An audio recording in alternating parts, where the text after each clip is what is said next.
Item ಯಾವುದೇ ಇರಲಿ try ಮಾಡಿ ಆಚಿ ಚಿಕನ್ ಮಸಾಲಾ. ಫೇಕ್ ಸರ್ಟಿಫಿಕೇಟ್ ಅನ್ನ ಕ್ರಿಯೇಟ್ ಮಾಡಿದ್ದಾರೆ. ಇವರ ವಿರುದ್ಧವಾಗಿ ಎಫ್ಐಆರ್ ಕೂಡ ದಾಖಲಾಗಿದೆ.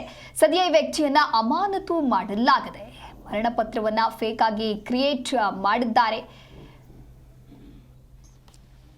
ಲಂಚದ ಆಸೆಗಾಗಿ ನಕಲಿ ಮರಣ ಪ್ರಮಾಣ ಪತ್ರವನ್ನು ಸೃಷ್ಟಿಸಿದ್ದಾರೆ. ಚಿಕ್ಕನಾಯಕನಹಳ್ಳಿ ತಾಲೂಕಿನ ಕಚೇರಿ ಸಿಬ್ಬಂದಿ ಮೇಲೆ ಮಾಡಿರುವಂತಹ ಆರೋಪ ಇದು.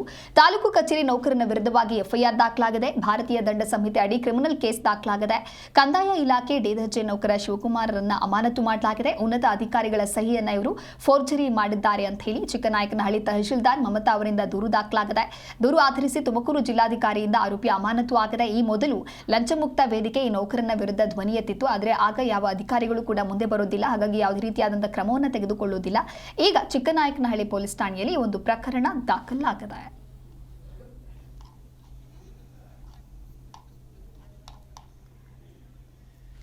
ಉನ್ನತ ಅಧಿಕಾರಿಗಳ ಸಹಿಯನ್ನೇ ಡಿ ದರ್ಜೆ ನೌಕರ ಫೋರ್ಜರಿ ಮಾಡಿರುವಂಥದ್ದು.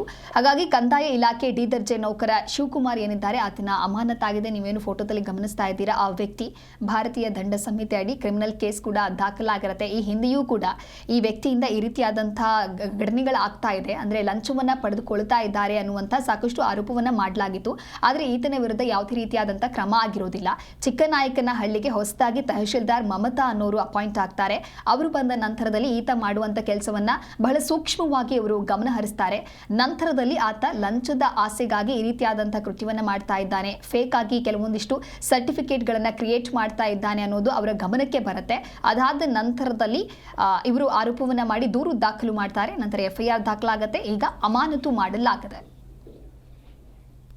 ಶಿವು ಅಂತಕ್ಕಂಥವನು ನಕಲಿ ಮರಣ ಪ್ರಮಾಣ ಪತ್ರಗಳನ್ನು ತಾನೇ ಮೇಲಧಿಕಾರಿಗಳ ಸಹಿಯನ್ನು ಮಾಡಿ ಸೃಷ್ಟಿ ಮಾಡಿದಂಥ ಒಂದು ಪ್ರಕರಣವನ್ನು ಬಯಲಿಗೆಳೆದು 1 ವರ್ಷ ಕಳೆದ್ರೂ ಸಹ ಪೊಲೀಸ್ ಇಲಾಖೆ ಆತನ ಮೇಲೆ ಎಫ್ಐಆರ್ ದಾಖಲಿಸಿ ಅಂತ ತಹಸೀಲ್ದಾರ್ ಕೊಟ್ಟಂಥ ದಾಖಲೆಗಳ ಆಧಾರದ ಮೇಲೂ ಸಹ ಇದುವರೆಗೂ ಎಫ್ಐಆರ್ ಅನ್ನು ದಾಖಲಿಸಿರಲಿಲ್ಲ. ನೂತನವಾಗಿ